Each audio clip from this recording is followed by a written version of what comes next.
Welcome to Living a Life by Design. It's the journey back to you and living 365 days of purpose with your host, Esther Graham. Did you know your accountability and possibility is by design? God designed a phenomenal life for you, gave you the gift of choice. Esther helps empower you to discover and pursue the purpose that is already in you.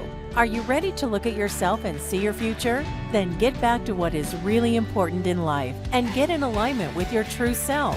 Stay tuned to Living a Life by Design. Journey back to you and start living 365 days of purpose with your host, Esther Graham. It all starts now. Hello, everyone, and welcome to another episode of Living a Life by Design with me, your host, Dr. Esther Graham. I'm so super excited that you made the decision, you made the choice to join me today. I have a very special guest today, and I'm so excited because today we're going to speak about something that I believe, I know it happened in my personal life, that happens in everyone's life, and that's disruption. And when our life gets disrupted, how do we use that disruption to still grow? You see, we can grow from any and everything, but it's also how we grow and how we use it. And so my very special guest today is Dr. Amrita, and I'm going to say her name, Subramanian. Dr. A, we will call her, right? And so Dr. A, we met. Really, it was several weeks ago in New York at another event. And I have been looking at the work and the research that she has done just on growth, let's say overall. And I'm super excited to share her with you. And listen, as you're listening, if you've got questions, make sure that you're asking, make sure that you love on her, let her know that this information is great, because she's also going to share with you at the end of our segments how you can connect with her. And by the way, y'all, if you're going to be at the live event, make sure that you walk up and meet her as well. So, Dr. A, please reintroduce yourself. Tell us a little bit about who you are. Well, Dr. Esther Graham, thank you so much. What a kind way to welcome, and I'm delighted beyond words to be here. A huge shout out to all your followers and all the people who've been impacted by the wisdom of what you do. Thank you for doing what you do. I am truly honored and humbled at the same time that this conversation, we're all instruments in this world to accomplish the good that we are born to, and no one else but we can do. So I'm glad to be here. A bit about my backdrop. I work like all of us do, and the purpose of my work, by the end of my life, hopefully, at least 1% of the world's population will know that not all disruption causes trauma, that growth is not inevitable, but growth, as you said, is a matter of choice. And I've begun that work through my research. When I can, I love to teach and reach out to people. So I teach at University of Pennsylvania and collaborate with the Wharton School for senior executives. My work allows me to teach and reach all parts of the world. I also work as an advisor to the boards. I coach, I consult.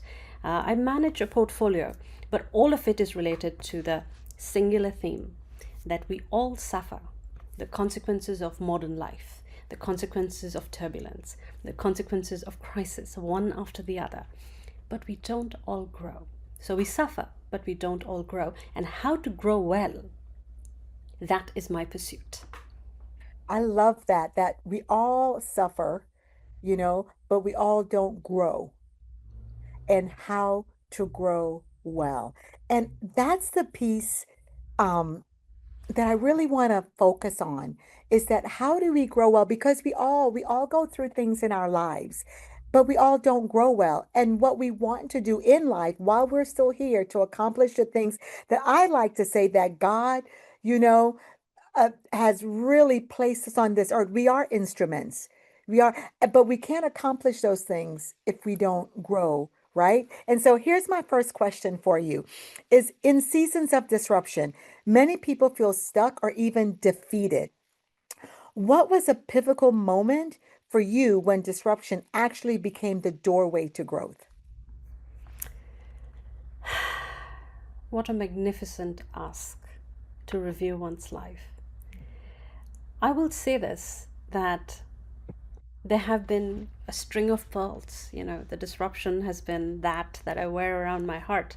But it's only much later in life that my personal quest, as I climbed my own mountains, if you will, received the generosity or cruelty of the world, because it came in equal shares, and then reached a point in my life where I understood two things. First, we are all on a collision path, just like the stars above and the universe. So is the universe within us. We are on a path of collision. We will collide into life, and life will collide into us. The question is, do I become a supernova that births many stars, or do I become a black hole? That's the choice. And so the pivotal disruption in recent years of my life has been the pandemic. During the pandemic, I was conducting the research on what creates not doom and gloom. I was not interested in that. I was interested what happens after the lightning strikes, because it does strike, sometimes multiple times. So after the lightning strikes, who grows? What grows? And when do we know it's growing, as opposed to a delusion that I'm growing, but really I'm stuck, as you said. Disruption, for me, is any turning point or a decisive moment when there is an urgent shift. Now, not every disruption is crisis. Not every disruption causes trauma. Many of us anticipate, such as the disruption of falling in love, such as the disruption of getting married, such as the disruption of having the most fantastic career option, or the disruptions that break our hearts, whether it is a betrayal by a system, by an institution, by a community, or the ecological disruption when earth shakes up and the lava comes through. It is also a metaphor for our society when things disappoint us, when we see our children suffering, when we see the world making some senseless choices on this planet, when we don't understand, and it goes beyond comprehension of kindness, of maturity, of wisdom. What on earth is going on? We say that almost every day. You say it in your mind, I say it in my mind. We all are operating with, it's so anxious, it's so brittle, it's so fragile, this world. And a lot of it has to do with the negative media, news, and what we listen to. And you made a beautiful comment that, it's the good and the bad. It's the inspiring analogy that you have. And unfortunately, the neurobiological part of our brains is wired to listen to the negative a little more. However, there is data that says that those of us, and you have met such people, and I have been humbled to meet such people, there are people whose life has been a string of losses, a string of gains. But something that is true about them is when you are in their presence, you feel expanded. You feel that there is more. So true. You feel that there is everything possible. You feel that the better part of you comes through. Those are people who have grown well. For me, it has come at the moment of the pandemic when I saw millions of lives lost, and I met fabulous 30 people, moms and dads, people of the world, who don't call themselves leader, who don't toot their horns, but they looked after their world, their community, their family, their works, and ended up being extraordinary human beings. For me, that was the point. I understood the collective wisdom does not belong to me. It belongs to the world, and therefore the mission that I'm on. Oh, I love everything that you're saying, because it's so true. It's so and when I say it's so true, it's where, like, I could see myself. The person can see themselves, and no matter where they are, whether it's those series of challenges, or the good, the bad, everything coming together to where, the greatness comes out. You mentioned the pandemic, and I think and I say this quite a bit, is one of the things that I found just in my own life and in my own community, that the pandemic, while it was so sad and so many people passed away, that I saw humanity coming together, and those people that you thought that maybe would have suffered, let's say, they just rose above. And that's the beauty of when the challenges come together. It does bring out greatness in us, doesn't it? Um, Disruption often strips away what's comfortable, right? For example, with the pandemic, for me, that was a big disruption. For many, my business model changed. So many things change. So it does what's uncomfortable. It takes us away from what's comfortable. So what key lessons did you learn in that uncomfortable space that you carry on now as strength? Humility, Ah, endless humility. That my real teacher is chaos. And I can do nothing but before Mother Chaos, bow my knees and say, teach me again. yes. Education doesn't matter, experience doesn't matter, credence doesn't matter. What matters is such as the complete fragility of human life, as you mentioned. And your previous question had this pause in it, which is, we end up getting stuck. And so when I link the two asks that you're speaking of, I end up sensing the range of human emotions. So this word traumatized, pandemic as an economic event and an ecological event, and a collective trauma event, what it did is it accelerated trends across our lives. Something that now we manifest as we look back 3 years.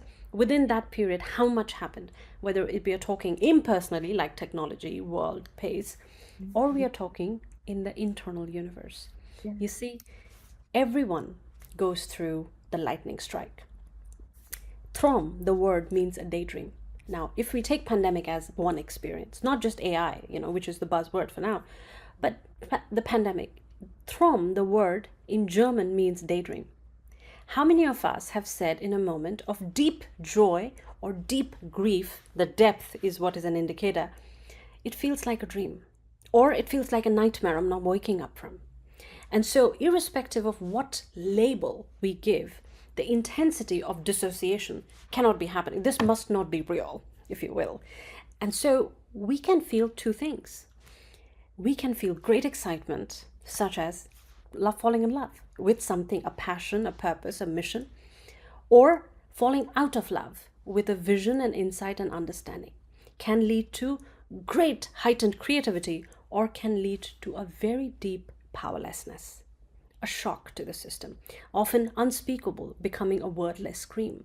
So the intensity of the shock, whether it's joy or grief or the human range, we must ask ourselves this. Where is the nostalgia that holds us back to what we think is normal? Because that is where I say the chalk and the cheese. The glass meets the real world. The blue pill and the red pill, we take it together. And then we say, wait, what? This is real? And I think that's the point that most people have not given themselves the grace to pause. Repeat that one more time, just so we could really be clear. So it's the nostalgia that holds us back. It's the nostalgia. The nostalgia of, I was told by my ancestors, I was told by my community, I was told by my family, my first community, that this is how it's supposed to be. And somewhere I accepted the algorithm, if you will, and never asked myself to look at my thinking and say, well, the world has changed. No one today, example, operates on iPhone 1. People would scoff, what a silly thing to say. Of course we're on iPhone 16, if not 26 before it comes. But 17 now, I think it's 17 now, my bad. Yeah. See, I'm already obsolete by the time I say it's Me new. too. But we never quite say, have I upgraded my thinking? I have grandchildren. Will I understand them? Can I calibrate with them? Why? Because we hold on to the sense of time inside, which links all of it. You see, time is internal and external. And with the pandemic, the external time has sped up 50 times faster. The internal time is holding on to the sweet romantic nostalgia of how things used to be. Whether I'm 99 or 9, or 39 or 59, this is the real dilemma. I love what you're saying, that it's the nostalgia. It's holding on to that time. This is how it used to be. And because how it used to be felt comfortable, felt good, that's many times why we stay there and we don't upgrade. Upgrade, you said, our thinking. Ah, so good. Listen, everyone, this is a powerful conversation. We'll be right back. Stay tuned.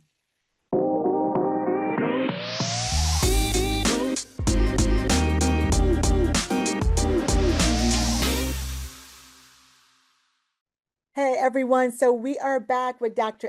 Amrita, and we are having a powerful conversation. So wherever you are right now, make sure that you've got your journal, your notepad, get your pen, get your favorite, your coffee, your drinker, whatever it is that you like to drink, and stay tuned and take notes. Make sure you take notes and listen. When this recording comes out, make sure that you tell your friends, your community.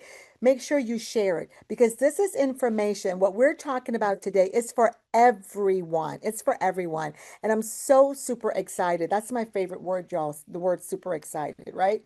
When I really like something. This conversation will literally change your perspective on things.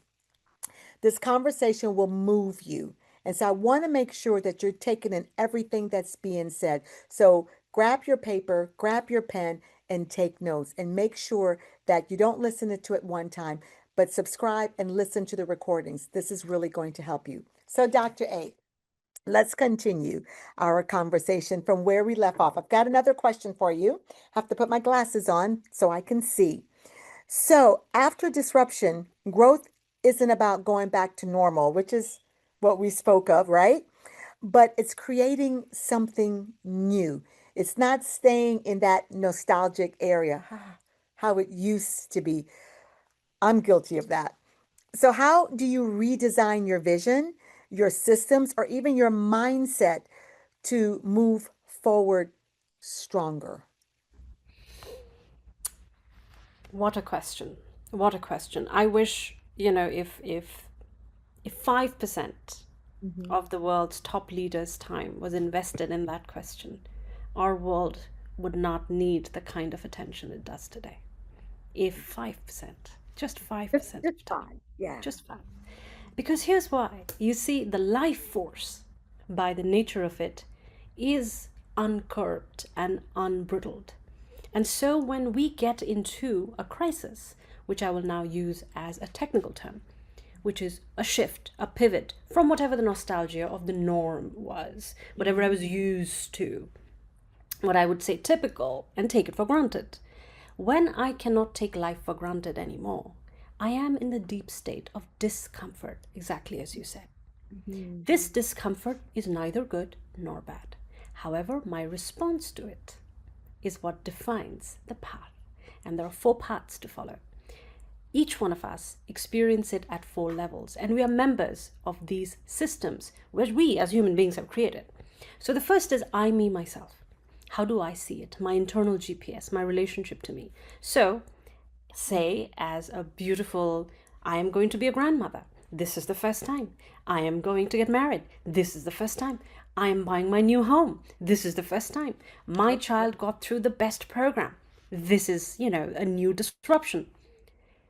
However, how I respond to it will choose how I am behaving towards this. Now, let's take some things that may have negative distress, such as the layoffs that are taking place all over the world.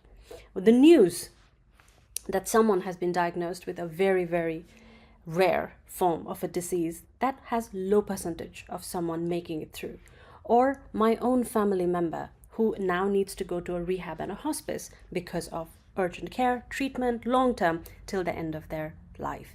I may have a very close relationship. Why am I sharing this? Because these examples happen every day to everyone. A neighbor I sit next and right to, the person I'm riding the train with, the person I have road rage when I'm driving my car, I have it with everyone. That's a universal format. It's happening at an individual level, affects it at an interpersonal level, which is my relationships. My relationships with my mate, my siblings, my child, my family, my community, and then my relationships with others in the community, whether I work as a volunteer, whether I work in work, organizations, professional setups. It also affects me at a group and a system. So I belong to a group, example, of volunteers who travel all over the world and take care of ecological crisis. It affects me, how I respond to it. I can also say that I'm deeply fatigued by the trauma of the world. I can also say I am burnt out because that's what the pandemic did, gave us the gift of burnout. We don't acknowledge it, that almost 99% of us have some form or the other of burnout. And the 4th thing is when systems burn out. Yes, institutions no longer stay relevant. So it's the job, example, of an institution, say banks. They are meant to protect us, they are meant to create movement of financial prosperity for all of us. But when they endanger the faith by, say, money laundering that we keep hearing about, and the banks go ahead and correct that, but when we hear of such a case or a scam, then we end up saying the institution has failed. And everything about that institution has failed. What is true for one institution is true for every institution that is becoming irrelevant because of the question you asked. Yeah. When does growth become good? Is when we understand that discomfort means there is a reinvention. The permission for reinvention comes when we understand that this is neither good nor bad. This is life happening. When we take care of the nostalgia, but we do it not as a punishment, which is an unfortunate thing. Most people say, oh, I must have failed. That's the silliest thing, if you will. In this world of interconnectedness, the only thing one can fail is oneself. But when we look at ourselves with great affection, like, say, collect all our ancestors, and if they were to look down upon us, they would not say, oh, you failed. They would not be pointing fingers. In fact, they would say, look, we suffered so that you don't. Isn't that what we will say? And so the idea is that as humanity moves towards a greater level of humanity, you were speaking of bringing out the greatness, the two things we must remember: discomfort and struggle are not bad. One has to put in the effort. Effort, whether we say any word like struggle, I don't like the word struggle, fine, find a new word. But it is the constant, repeatable effort towards getting to a newer reality. And the second thing, when we are moving, sometimes the movement would be very messy. That mess must be respected, because on our way to becoming best versions of ourselves along the life, across the goals and path, we will sometimes meet the aspects of ourselves that are hidden. In crisis and disruption, they come face to face.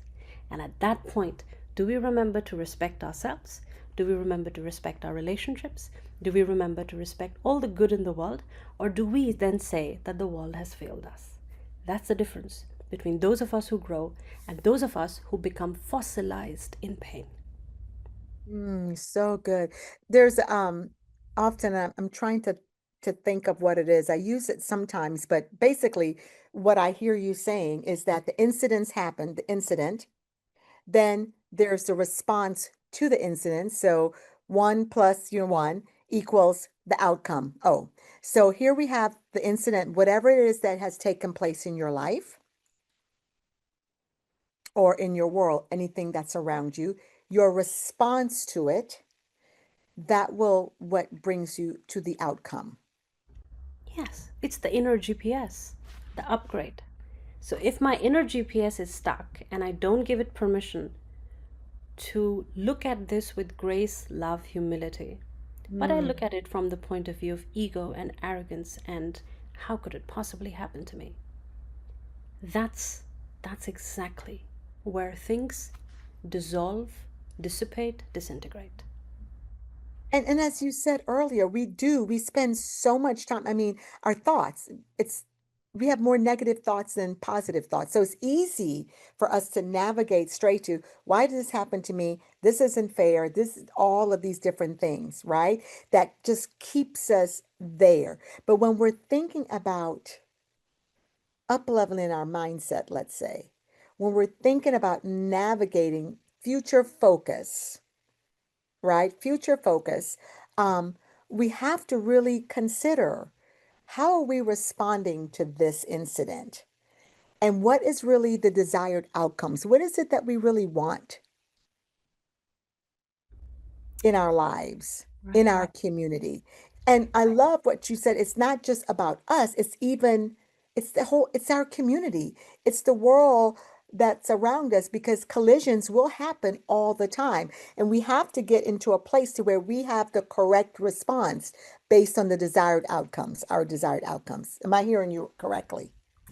I think, Dr. Graham, you said it beautifully and poetically. The world is in us and we are in the world. And to deny or reject the parts of it that may be unpleasant, may be cruel, may be brutal, is not an option anymore. The mess of the world comes home to us. The mess of the world must be understood. The mess of the world is also not personal. And that is a phenomena that we have to understand. The mess of the world is not personal because behavior of all humanity is the function of this person, you and I, and every person listening, and the rest of the world within the environment. The environment that we are in is of hyper growth right now. And so when hyper growth takes place, there are two things to be grateful for. The first, to understand we as humanity have this blessed fate to witness the kind of growth that hasn't happened in 500 years. We are living history at the speed of light. So how lucky this generation to face it. And the second, the Achilles heel, is that the very mind that can accept such a beautiful hypergrowth is the very mind that collapses under the force of information overload. Yeah, I could just imagine that someone in the audience, they're probably saying, okay, this is so good. This is so, but how now, before I get to my next question, how now can I begin to change? How can I do that, Dr. A? We are already doing it. Ah, We are already doing it. I mean, the fact that we get up, we ah, say, this is a good day, that I will love better today, that I will work something good into the world today, that the world, I will meet the beautiful people and I will meet some people who are stuck in time. We are already doing that. And it is in the micro moments that the inner GPS levels up. For example, typically when my coffee is not piping hot, I get very, very upset. Well, you have a choice of telling yourself that you won't let this be on your shoulder. You mm, can choose to let irritations dial down. You can choose to dial up your perception of joy. For instance, having a cup of coffee with your mate, with your pet in the car, watching the sunrise or the sunset. Salut, yes, that. And when I get the micro moments, I have 5 things to offer your guests. The first is to understand that you appreciate life and life appreciates you.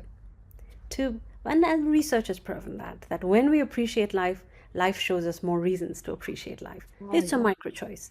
Whether I'm appreciating my kid, I'm appreciating a stranger on the subway, whether I'm appreciating the act of kindness, that sometimes is the only bright thing that happens in the world. Second is possibilities. When things are no longer what I remember it to be, I have the possibility of making it anything I can make it to be.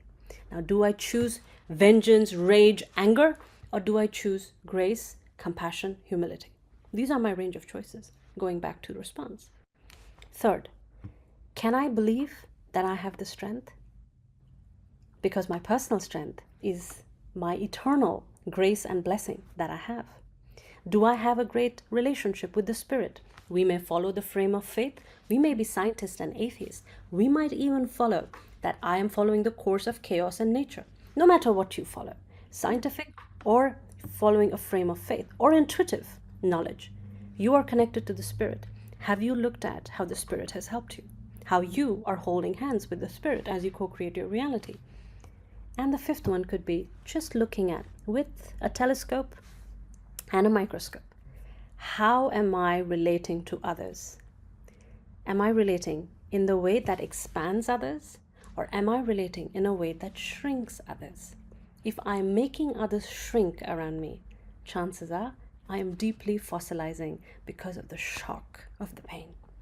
If people tell me, Dr. Esther, every time I talk to you, I feel anything on this planet is possible. I may have to work very hard. I may have to change the way I do things, but it is possible. When we move into that, we know that we're doing the right thing. And by all means, it is not easy. Ease is again a nostalgia. The whole world, technology, sells on one point, making life easy. The question is, look around. Mother Nature has a very clear message. Yeah. Life is meant to be respected for how tough a race it is. Ah, I love that. Life is meant to be respected according to what? How tough? How tough the race is meant to be. tough the race is meant to be. We're going to stop right there and we will be right back in just a moment.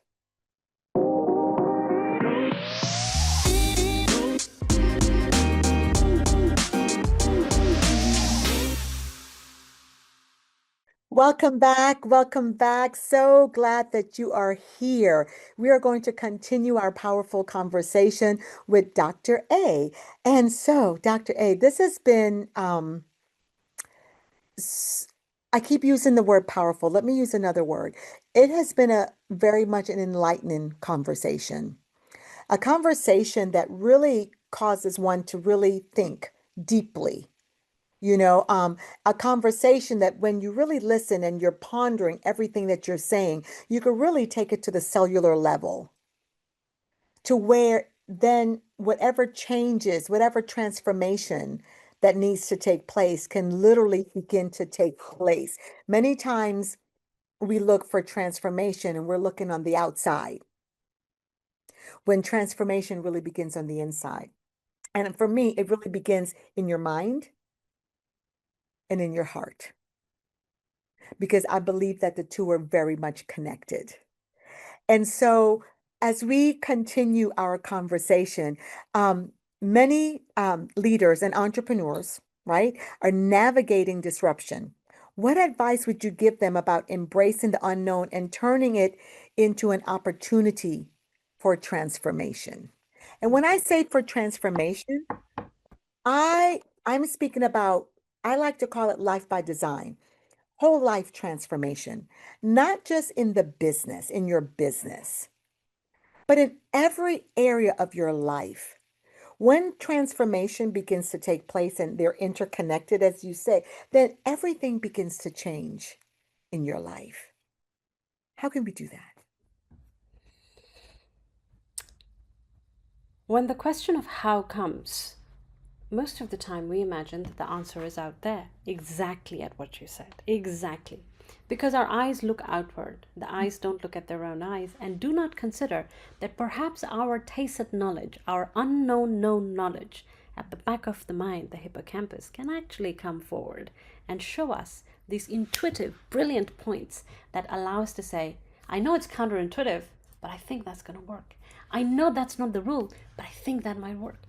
Now, whether we are looking at our work missions or our family missions, which is love, nurture, bring beautiful families up, whether we are looking at a community around the world, to transform, which is to elevate the form, not destroy the form, one has to consider what life force are we adding in this moment of crisis.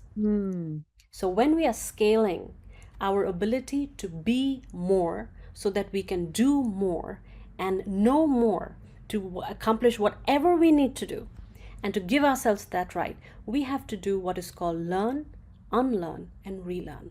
Learn, Unlearn, unlearn, and relearn. relearn.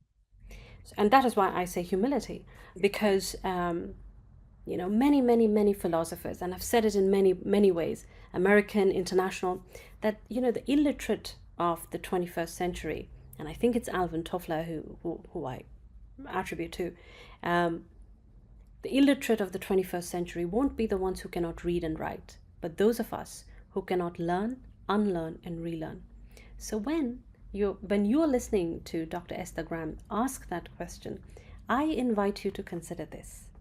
What in your life is now outdated? What perceptions about you are no longer true? They're not true because you have outgrown them, like the skin. You have outgrown it. You will not think like a teenager when you are completely a full-grown adult. So the question is, when we look at the world and we say, oh, I have so much knowledge, that is true, but not all knowledge is beneficial knowledge, right? So what kind of knowledge am I imbibing? What kind of knowledge am I living? Because knowing and doing are two very different things. We may know a lot because we are the world where everything is known, if you will, but are we acting? And this is where intention happens. Intent, act, impact.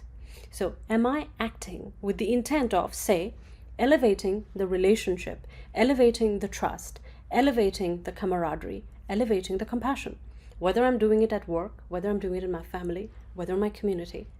For all of this, it requires me to say what is coming in the way in the form of nostalgia of the past. What do I have to unlearn? And I have to do it with grace. And I have to do it with humility. And I have to do it with a positive action. Because if my action is brutalizing, if my action is harsh and abrasive, if my action appears to be thoughtless, then the collective will fail. And so it's quite like saying, we had a fantastic surgery, the patient is dead. Yeah. That's an excellent example. Yes. Right? Yes. So over-complicating things is never a good idea. The idea is to really simplify. In times of complexity, there is always two things one has to ask. What has to be done and how it must be done. Mhm.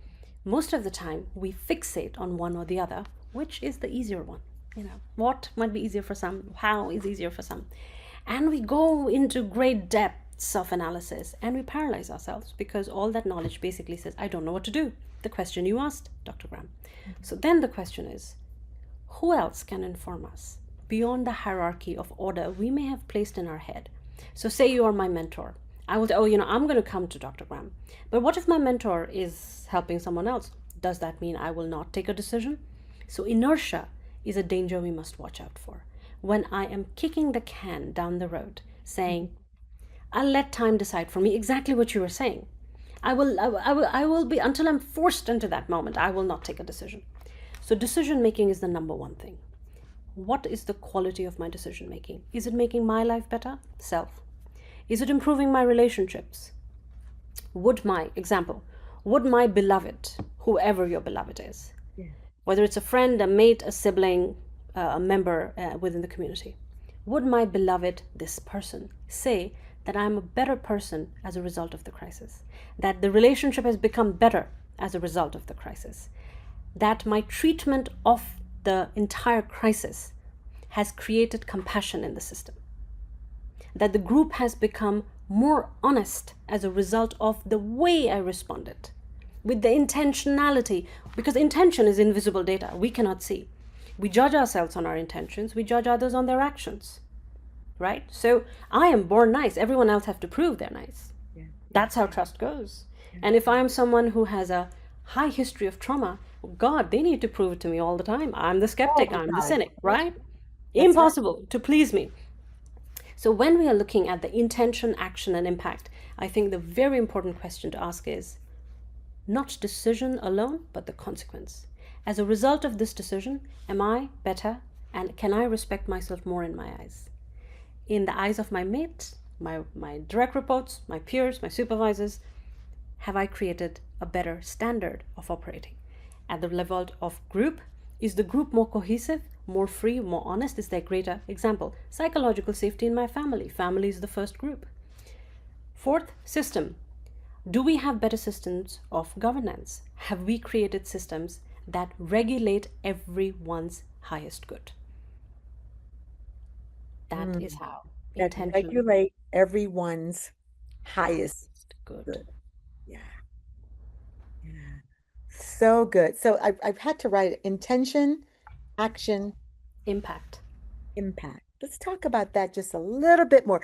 Can we just go just a little bit deeper? Intention, action, impact. Mhm. Let's start with intention. How can we let's just look at our intentions. Are my intentions good? I guess the first question would be, what are my intentions? I would, just the way you are pushing our conversation deeper, I would make an invitation to go to the deepest level of one's honesty, because we can be honest here inside the chambers of our heart. And ensure first that the heart is a safe place for you, because if it's a bit broken, then the heart could carry some shards of glass. So the first idea is to respect who you are and how life has created us. In that space, in the heart or the chambers of our mind, the first question to ask is, my worthiness. I am worth the respect. I am worth the goodness, and good things will happen to me. When that is the core, which is the fundamental truth, on that is built my capacity to build intentions. Now, if my belief is that, I'm not worthy, good things will not happen to me, the world is out to get me, then no matter how I intend things, the data would be skewed because the instrument is flawed in its fundamentals. So the fundamental thing is to recalibrate that no matter, and this goes back to what you said, Esther, incidents happen in life. They're not good, they're not bad, but they did happen. Nobody denies it. And they did have an impact. Now, I can label it saying, oh, I got scarred by it. Or I can say, it shed my skin because now I am 10,000 times better. Right? And the better is not just my ego deluding me, but people around me have told me that, because of you, the way you treat yourself, the way you treat your relationships, the way you treat your reality, I find that you give yourself the permission to love, to be graceful, to be gracious, to be humble.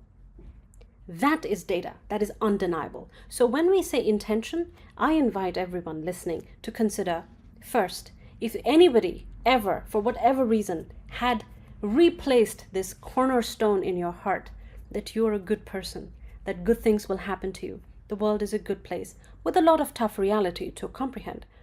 But inherently, there's a lot of good to be done on the planet. Then the intention will be formed correctly. So good. And action. So I have a saying, well, it's not my saying, it's Joan Baez, that says, action is the antidote for despair.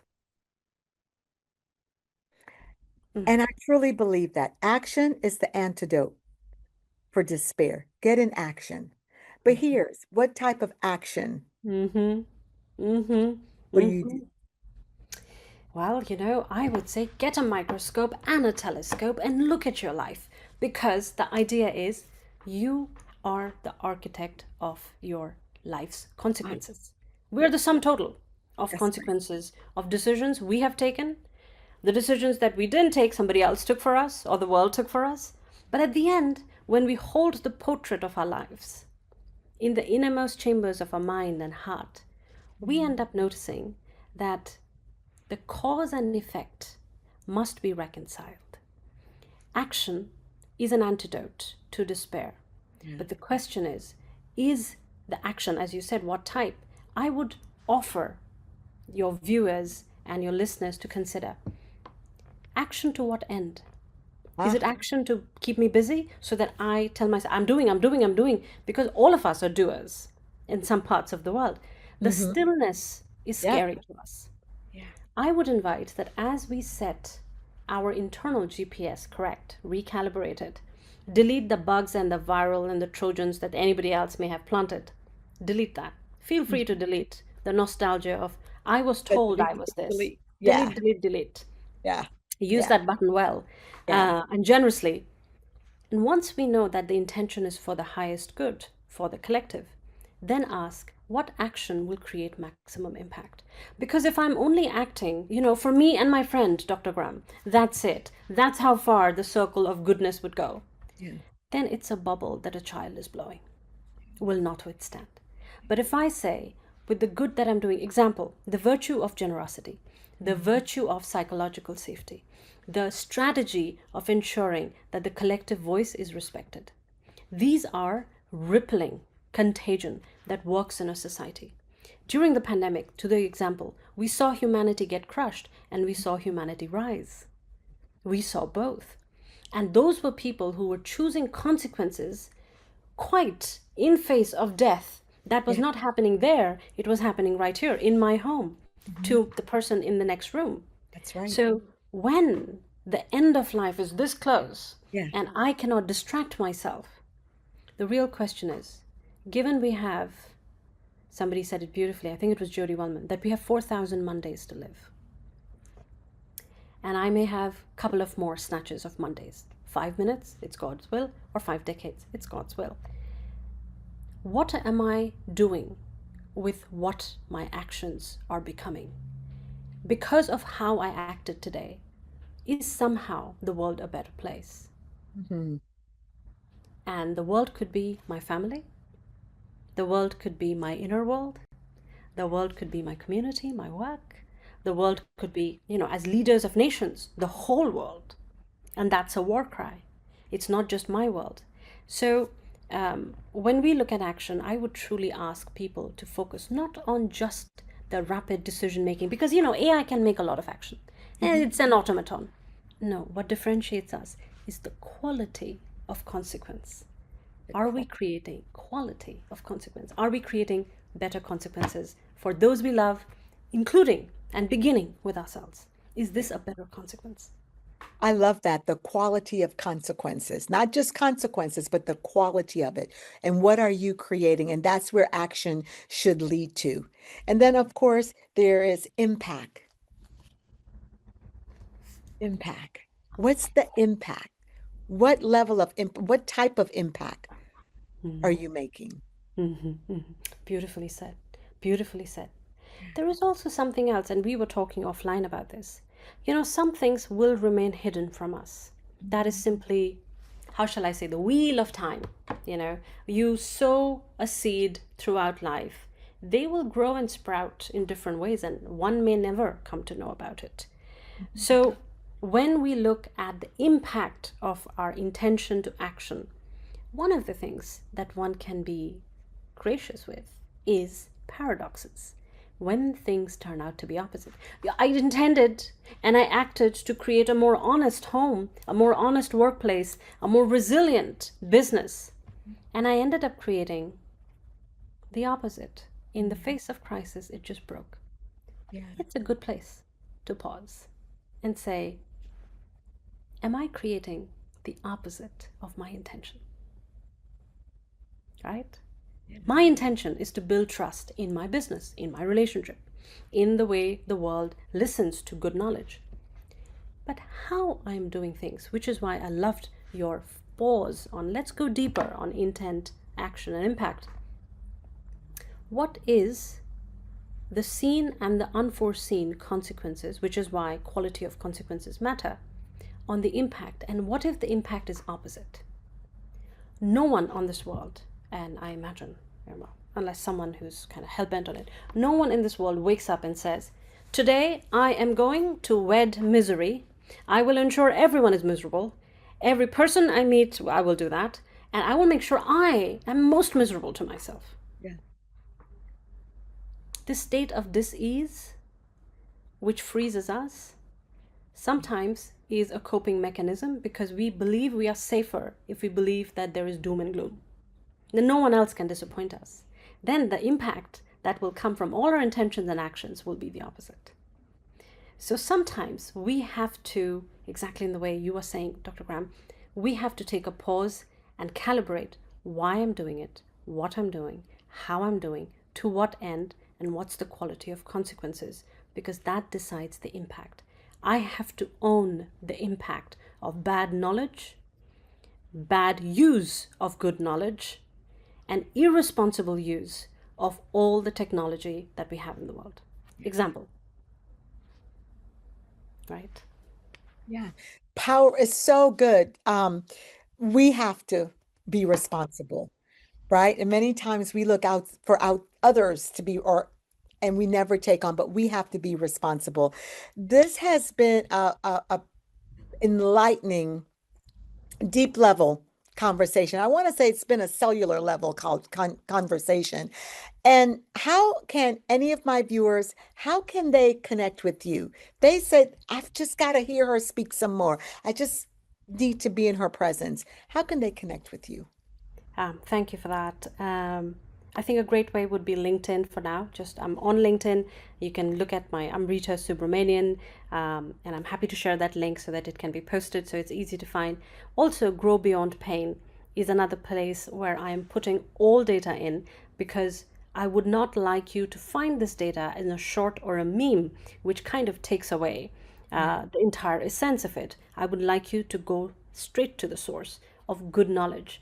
You mentioned responsible, Esther, and I loved how you said it.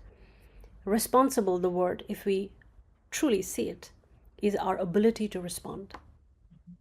We are living in the age of crisis, and crisis is the constant. Change is inevitable.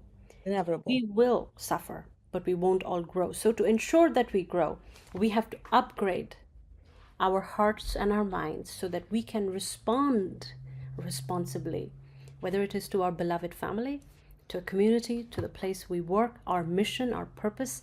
And so Grow Beyond Pain is a place where I have put all my research, where I am putting all the ideas that I am playing with.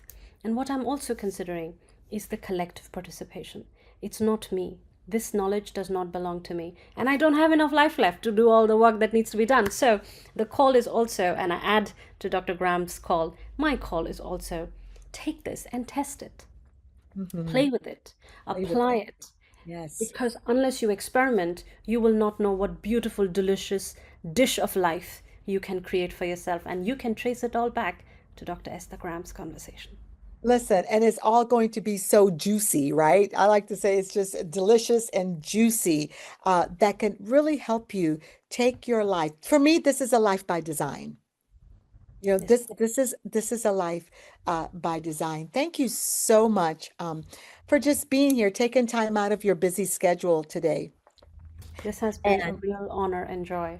oh, thank you. So it's been an honor and joy for me. Such a powerful, juicy, you know, conversation that can really, if you sit and you take it all in, could really transform your life. It might be in microdose, but you have to start somewhere.